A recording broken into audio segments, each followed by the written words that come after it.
Масштабный субботник сегодня проходит по всей стране. Генеральную уборку затеяли Министерство природных ресурсов и Росприроднадзор. К всероссийской акции подключились и все жители Ингушетии, независимо от социального статуса. К примеру, в селении Зязиков-Юрт глава Ингушетии помог посадить именные саженцы. Здесь также заложили сквер и облагородили территорию.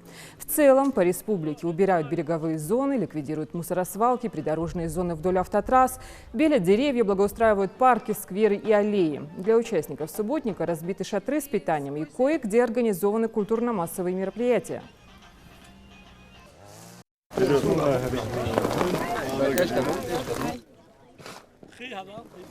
А вот жители Плиева привели в порядок русло реки Сунжа. Особое внимание уделили свежим саженцам, сады поколений.